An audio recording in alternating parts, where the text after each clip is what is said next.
Hello, winners, and welcome to Two for the Win with your hosts, Nick and Wil, where we share international insight, perspective, and a little levity on things such as leadership and mindset with Monday Mindset, travel and the travel business and Wanderlust Wednesday, and sports on Fanatic Friday. Each episode is about 20 to 30 minutes in length, so you can plan accordingly. And please be sure to subscribe, share, and follow Two for the Win. We're on all the major platforms, and please send feedback, give us ideas. We want to make sure that we're producing content that resonates with you, our winners. And also wanted to give a shout out to Nick Menard and Associates with Dream Vacations for sponsoring today's episode. Thank you, Nick Menard. You're very welcome. Hello, winners. Hello, hello. So here we are on another Monday Mindset. Really excited about today's topic. I know it's one we're both passionate on, and you especially, and about, as a leader, creating other leaders. So any high-level thoughts you want to share before we kick into our quotes and quips? I mean, for winners who are listening from the start, I remember the first episode where we talk about leadership. You asked me, what is the definition of a leader? And the first thing I said, I'm like, we cannot say that we are a leader until we are able to create other leaders. And for me, it's one of the definition of a leadership, because these days everybody call themselves leader as soon as they have a manager title. But I think it's so much more than that. So I'm very excited to talk more about leadership and about, creating more leaders and the different steps. I am as well. So let's start off with one of our more fun segments, quotes and quips. So here we go. We'll start off with the first, a quote from Jack Welch, who is the former CEO of General Electric, also best-selling author with the book Straight to the Gut. And his quote is, "Before you are a leader, success is all about growing yourself. When you become a leader, success is all about growing others." I love it. I love it. Why? Because in leadership, it's all about the other people. Like a leader should never look at themselves. How to describe the success of someone being a leader is looking at the people around them, how they growth during the year, during the months, during the whatever timeline you put yourself in. It's not, you cannot dictate your success. You have to dictate success through people within your business, your team, organization, whatever it is. So when you are a sports person, like as we both very sport-minded people. Mm-hmm. So, in sport, leadership is so important. That's why you see some player who are end of career and still staying on the bench for years. Well, I mean, I think about Udonis Haslem for Miami, being in Florida. The last 3 years, he barely played, but he was one of the most important, person in the locker room because of leadership. So leadership is extremely, extremely, extremely important. Mm-hmm. But it's all about the other people. Yeah, 100%. And the word that came to mind when I heard that quote, and then also listening to you and your thoughts on it, was authenticity.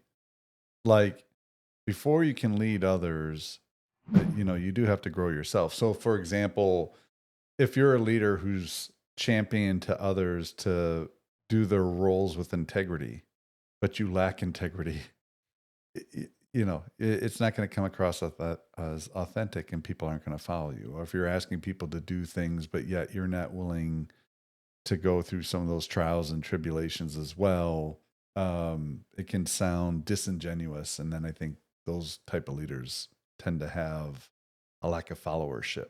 And usually you've been in the steps where from people you are leading, not all the time, but majority of the time you've been through what they're going through right now. So it's like leading by example with a few years difference sometimes, but it's definitely a major piece of this. Yeah, I agree. And if for whatever reason you don't have that, because maybe you're a leader and you're transferring to another organization and you're leading people who are doing different type of roles, then take the time to understand how their roles are, so that even though you may not have done it, you at least are operating from a place of authenticity because you've taken the time to study how they do their roles, versus just you have an idea, you try to distill it down, and it really doesn't connect with the day-to-day.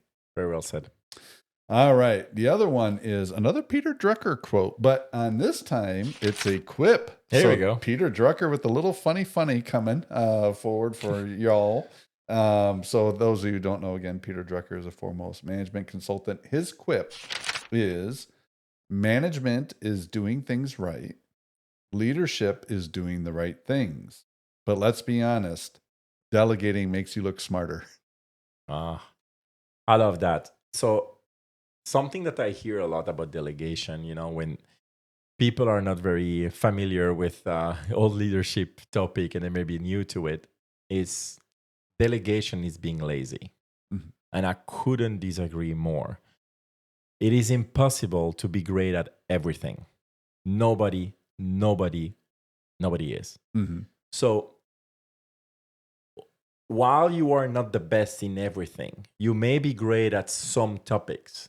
But when someone come to me or during an individual development plan or a session or anything where you try to help person going from where they are to where they want to be in the organization, in the business, I will always try to figure it out who is the best person to help this individual get there the best possible, to be prepared the best possible. Maybe not the fastest, but the best possible way for that person to learn. And when we are in, big organization or even in business with, more than a handful of employees, you will have some people better at some things than you are. And being a great leader is also have the ability to say that person is better to learn from. And I think that's underappreciated. Mhm. And I believe that you mentioned manager and leader, and how big I am in the difference between a manager and a leader. A manager is not, I repeat, is not a leader. All right. So when manager usually try to answer every single question because that's their way to feel important, to feel like they're doing their job. A leader usually pause, reflect, listen, and do the right thing, even if it's not you being the reason why the person go from where they are to where they will be. Mhm. But delegation is so very important. So it's a levity in this, but it's a lot of truth as well. The best leaders I had are people who keep telling me, talk to that person. That person may help you.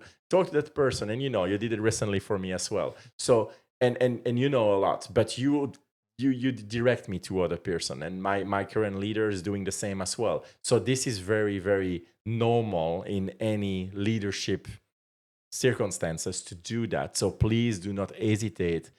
You are not the best in everything. Right. So delegate to people who are better than you, and it's gonna elevate everybody around you. Yeah, really well said. Totally agree. There's some concepts if people want to learn more about it. Like when you're talking about connecting them with others, is this term called connector manager, and that's basically what it's about. It's knowing the different people with different areas of expertise that you can connect people to, so you don't have to play the telephone. Because if somebody asks me something like how to create a pivot table in Excel, I can maybe work my way through it. Much better connecting with somebody who's really well equipped in Excel 100%. and just have them speak directly to those people.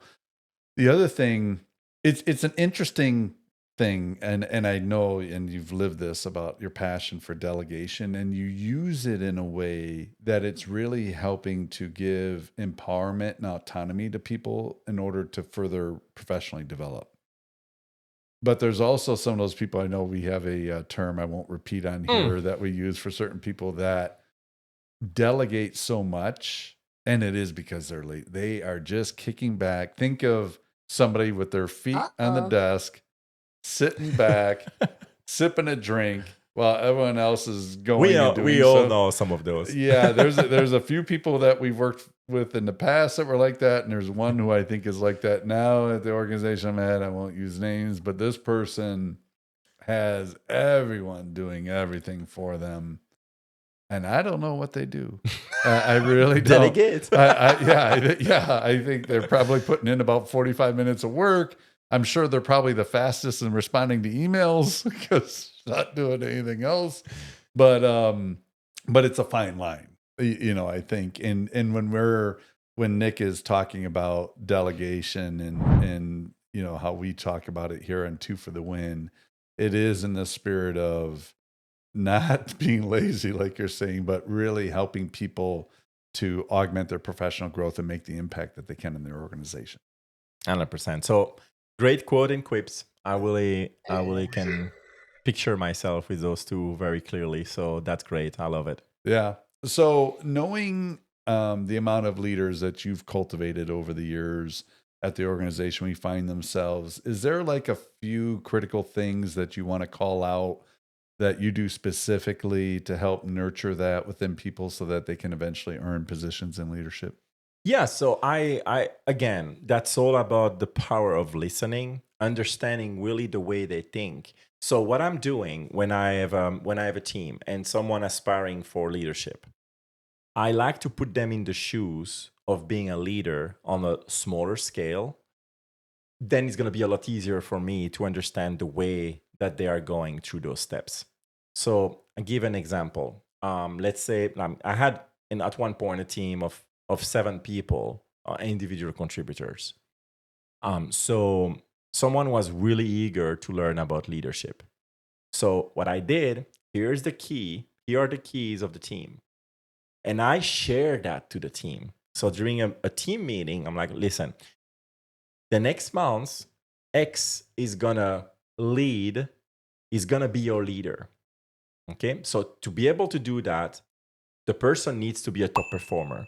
Otherwise, what kind of message you send to the other person in the team? So that's very important. Mm-hmm. Number two, if the person is a natural leader already, that helps. But if not, explaining the why. So as you know, X is looking into development for leadership. I want to give her or him the key of the team. So please, every time that normally you come to me, come to that person for a period of a month, and I will have, increased amount of meetings with that person instead of having it with the others. And I can see very quickly, I'm not in a business of being a surgeon, so there's nothing that can be done that is impossible to reverse. And that's my mindset. So by giving the key, I can see the way that the person communicate, at what cadences. Are they micromanaging, which is usually the case, and it's not negative, it's just when they don't know what they don't know, they tend to do too much. Mm-hmm. And how fast are they reacting when there is a challenge?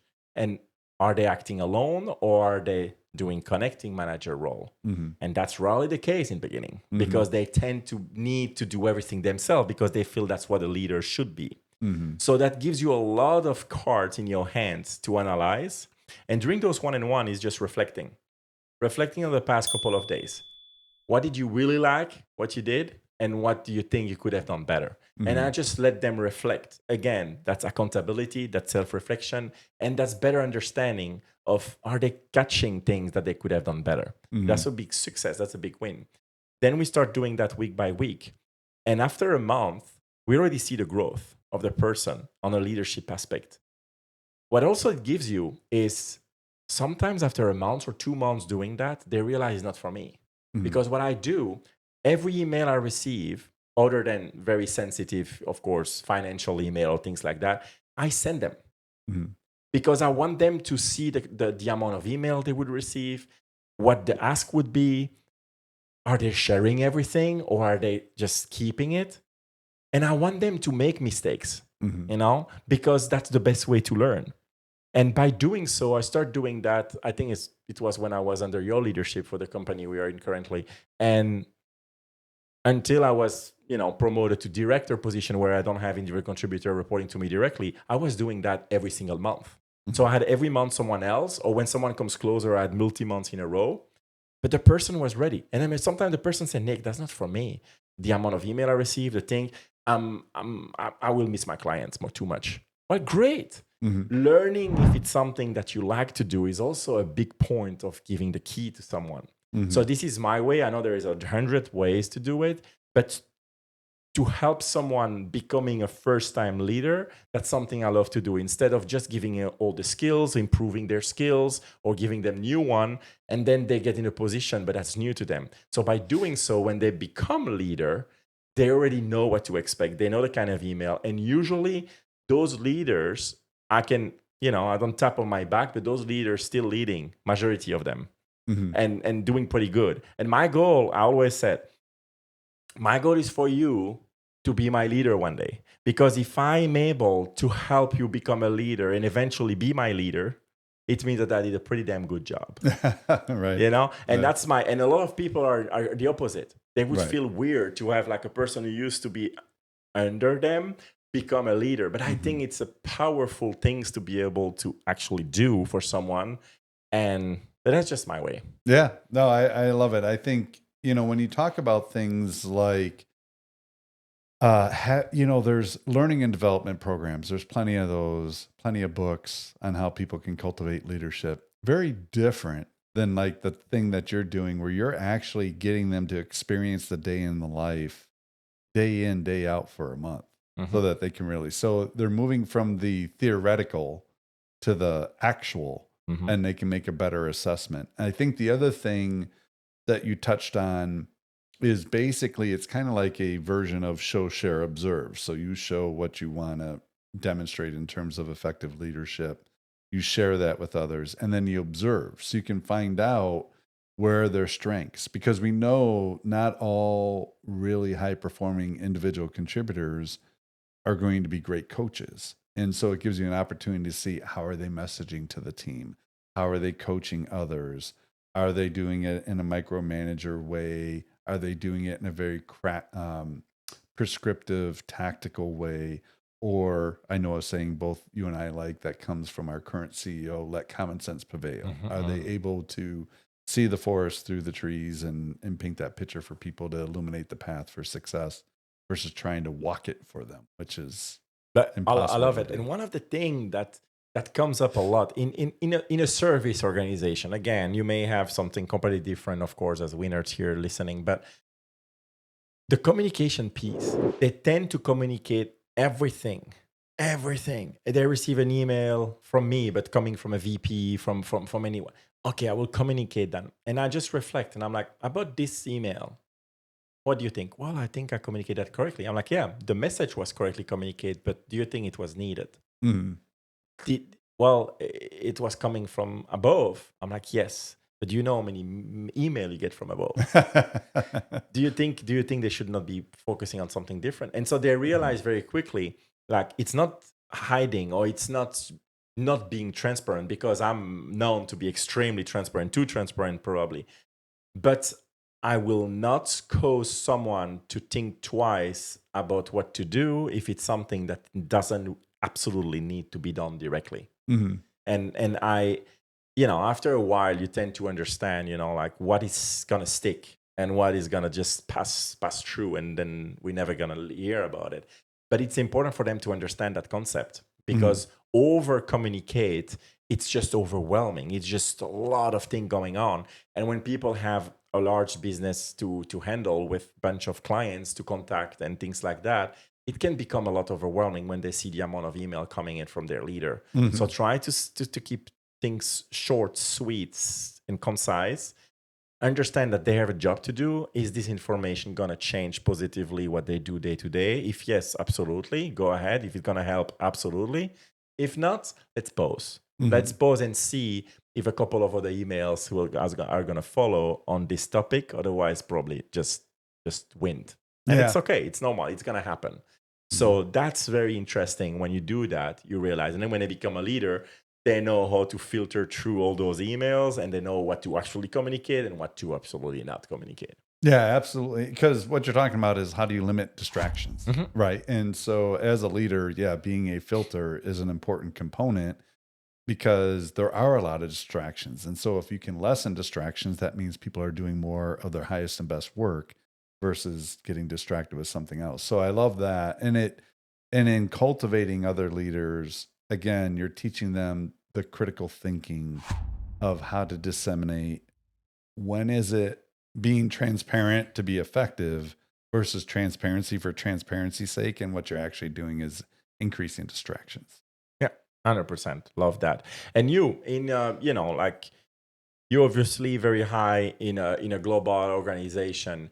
Can you share with us maybe on the, because I talked a lot here about the first step of leadership, but when you are hiring and promoting, director to VP level and things like that, Can you share with the winners a little bit what are the main difference between teaching someone leadership and improving someone leadership skills? In terms of people interviewing for it or cultivating it? Cultivating it more, Cultivating yeah. it. The four areas that I tell people when they're aspiring for leadership that I look for. So the common ones are, like you mentioned, high performance. That's a given, right? For all the credibility purposes, have they mentored people? Because then you can get coaches. But the four that I look at are managing vision and purpose, applying situational leadership, because not one size fits all. So can they flex their leadership style based on the situation and the person? Affecting positive change, because change is always constant, and economic prioritization.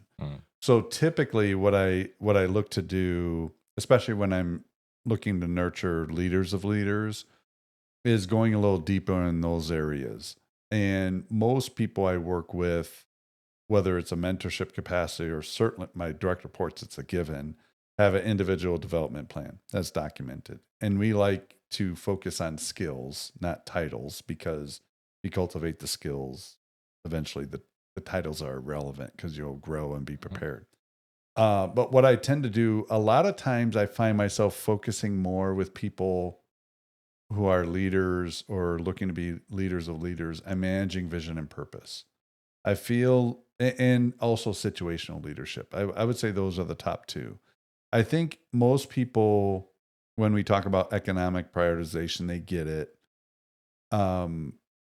Now they may be at different levels of maturity with it, but they understand conceptually and can figure out, oh yeah, this is worth something. This has these resource constraints or not, and prioritize that. Great. I think people are getting better at affecting positive change. I think there's obviously room for improvement, and sometimes people may look to granular or may not apply it. But I think in theory, we talked about in a podcast previously about the book Switch by Dan and Chip Heath, which is a great framework. So anybody, whether you got a single person entrepreneur business that you're running, a small business or a larger organization, highly recommend the book Switch. I feel that framework is very easy to follow and very effective. But when it comes to managing vision and purpose, and we talked about this in our previous two episodes already this year, basically around vision, resolutions, big bets, I feel people lack sometimes the ability to paint that bigger picture, that nobler motive, the why, if you will. I think they're very good at saying, hey, we're at X percentage, we need to get the Y percentage.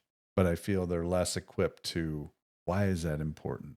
How do you appeal to people to want to aspire to do better, not to improve the number, but what is the number representing? Like we're in client success. To go from X percentage to Y percentage, yeah, that's important. What's more important is think about no client left behind. Like, why wouldn't we want to engage all our clients in a meaningful way? And then narrowing it to that. I think that's a big area that I tend to spend more time on. And then the situational leadership. I think all of us have an innate leadership style. And like I've told my team, and I've said this to you when we were working together at that organization, I am not interested in having clones of myself. If everyone is going to mimic me, we will underperform as an organization, because you mentioned this before. Not everyone can be great at everything. And I'd like to think that I've become self-aware enough where I know certain areas I'm stronger at, and I definitely know certain areas that I'm not as strong at. And I'm not interested in becoming necessarily better at those, but I am interested in ensuring that I'm working with people who have strengths in those areas, so we're a more well-rounded team. Same with leadership style. I tend to have, if you look at Daniel Goleman's work for the Harvard Business Review, situational leadership's been around since the 50s. But I like Daniel Goleman's spin on it, so I tend to go that direction. And I tend to be more of a visionary leader, or sometimes it's called authoritarian, where you paint the picture. That's my go-to. But I'm certainly open to being democratic or participative when the situation calls for it. When we want to have various perspectives, to limit bias and make better decisions. Certainly looking to use coaching, and asking questions. So asking more than telling. And I try to be very conscious of that and do that. But even, and I use this analogy when I talk to people, there's a style called coercive or directive. And think about like somebody finger wagging or 1950s leadership style where you're just telling people what to German. do. Yeah, the Teutonic nature, right? That I grew up in. But if there was a fire at the office, you wouldn't use a democratic style. Where do you think we should go? Where do you think we should go? You'd be like, no, go out that door, go down the stairs, and take the door to the right. So everything has a time and a place. Can people acknowledge that versus trying to use a one size fits all? And unfortunately, in my experience, and it goes back to leaders versus managers, like you're talking about, there's a lot of people that have a one style fits all approach. And I feel that it's not only limiting for their own growth and development and effectiveness as a leader, but it also inhibits their organization because sometimes you can use pace setting, sometimes not. You have to know when to push what lever or pull what lever of leadership. And I think that's an area people need to cultivate more. I love that. To get back to Goldman leadership, styles. So there are 6. So you mentioned 5. Pace setting at the end. That's the one that's my number one. We all should have like 1 or 2 that we are more close to. Sure. And we should be able to utilize the whole 6, but we should not be great at all 6. I don't believe it's possible because we all have different styles. So for me, it's pace setting and coaching. Like for you, more visionary in coaching, I believe. But you can do it. You can do a lot of different ones. But yeah, I love this analogy because it's very important to understand we don't need to be great at everything, but we need to circle ourselves from people who can be actually great in most of them. I think the directive one is the one we try to stay away as an organization, as a business. I think you try to stay away from being a Hitler-like, but it's true that sometimes it's needed when you have to have difficult conversation, when it's someone that you try to coach, to help, to connect with others, and nothing work. There is a point. I mean, we're not a non-profit organization, so at some point we need to be more directive. And it's important that we are able to. And a lot of people struggle with that because they feel like, oh, I cannot have those conversations. But it's important. It should not be the predominant one, but it should be one. Otherwise, you are stuck also in a team where people are probably not where they should be. Yeah. So that's a complement of everything. But I love that. And having people who are able to be different in your team will help because they can connect to people that you may not be able to connect at the same level as they do. So I take an example. So I have a team with different leaders who have different individual contributor in their team. So sometimes I feel like I don't know how to connect with that person about this topic, but I know this person in my team, who is also a leader, will be very good to connect with that person because she can probably relate better based on her experience and her leadership style. So I have no problem to say, hey, let's connect. Can you connect with this person so you can have a conversation about what we discuss? I think he or she will be able to help you a lot based on what we talked about, because I feel like the message doesn't go through the way I think it should go through.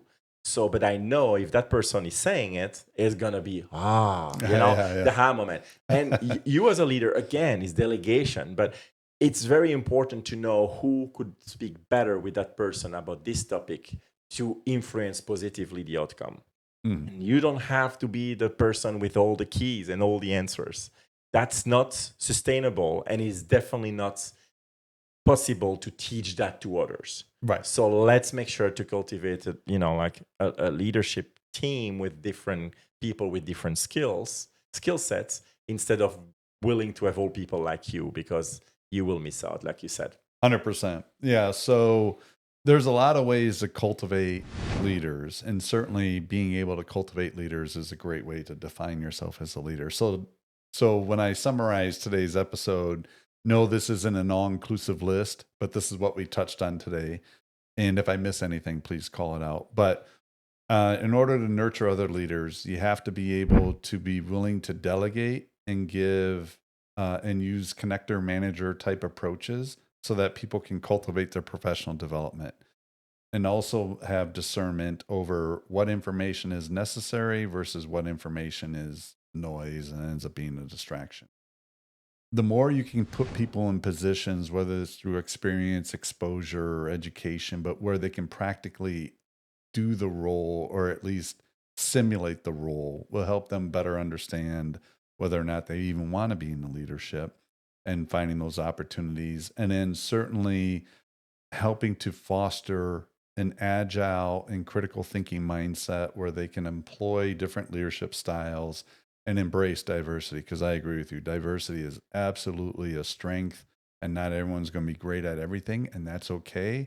Focus on the things that you are good at, and then work with others, whether you can include them in the team or you're partnering with them who have strengths in areas that you're not. You'll find that overall that will lift the experience for everyone. So anything I missed out of that? Love it. Let's stick with this. There we go. That works. So again, thank you, winners. This wraps up another Monday Mindset episode. Hope you've took some few nuggets that you can employ directly. Certainly be sure to subscribe, share, and follow 2 for the Win on all the major platforms. And thanks again to Nick Menard and Associates with Dream Vacations for sponsoring today's episode. Again, we'll see you on Wednesday for our Wanna Less Wednesday. In the meantime, make it a great day and week, winners. We'll chat with you soon. Bye, winners.